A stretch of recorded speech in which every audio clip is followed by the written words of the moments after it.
The McMaster Pain Assistant, or MPA, is a clinical decision support system with a suite of tools designed for the OSCAR open source electronic medical record.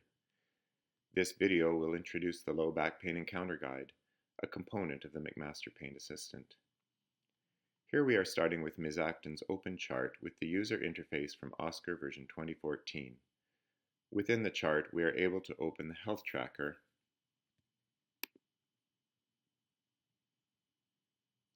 It provides customized lists of measurements and tools for a variety of chronic conditions. Once Health Tracker is open, we can see which chronic conditions have already been registered for Ms. Acton, in this case diabetes, chronic kidney disease, and the periodic health visit, which is present all the time. In the menu on the right, we will find pain. Clicking on it prompts us to consider putting a pain condition in the disease registry, which will help for quality improvement in disease management initiatives. We can use the tools without this step by clicking on Skip at the bottom right, but in this case we will accept the prompt and select Back Disorder. What we see here on the left is the tracker portion of the Pain Assistant. This keeps track of all numerical data that may be useful for assessing and monitoring related to pain. On the right is our toolkit. Clicking on templates provides fresh, unused forms. The encounter guides assist with a pain visit, providing help with assessment, diagnosis, decisions on management, and information for a clinician and patient. Let's open the Low Back Pain Encounter Guide. The evidence-based content of this guide is drawn from Toward Optimized Practice initiative in Alberta and from the Clinically Organized Relevant Exam, or CORE tool of Ontario's low back pain strategy. The MPA has not created any new material. It has simply assembled existing material from reputable sources in a way that fits well with the workflow of an interprofessional primary care clinic. You will notice first that the design of the encounter guide will fit a variety of displays, including smartphones and tablets. Also, the guide has easy-to-find collapsed sections that can be used in part or in whole as appropriate for the visit.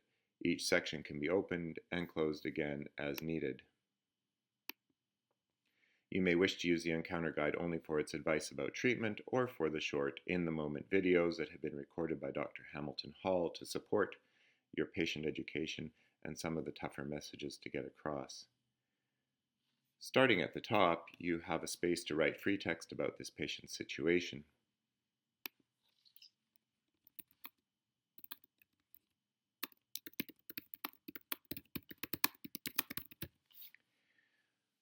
We can choose whether this is acute or chronic pain, and we can begin to assess the pain situation through a variety of methods. We may wish to identify red flags.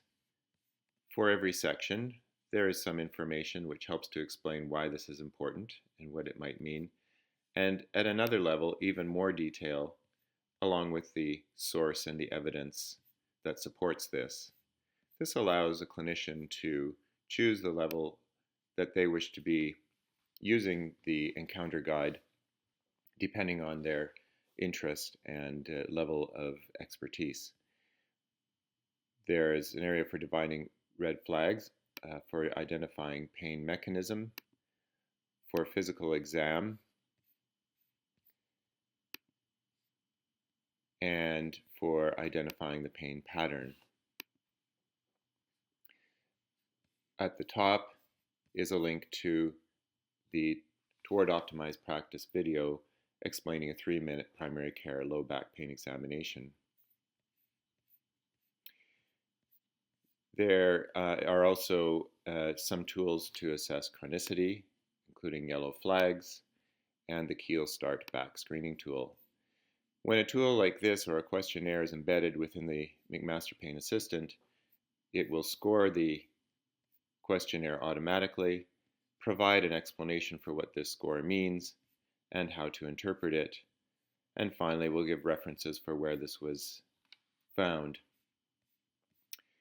The score will then be entered into the tracker section that we saw earlier, and the left of the health tracker, and can be graphed and presented to the patient over time for trends.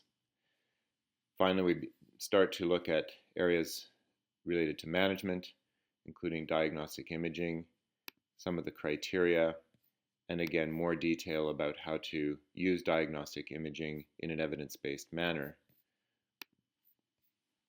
There is a video by Dr. Hamilton Hall explaining what a patient should consider when they're wondering about having diagnostic imaging for their back. Each of these short in-the-moment videos is 2 to 3 minutes in length so that it can be used during a clinical encounter. At the end, we may wish to summarize the assessment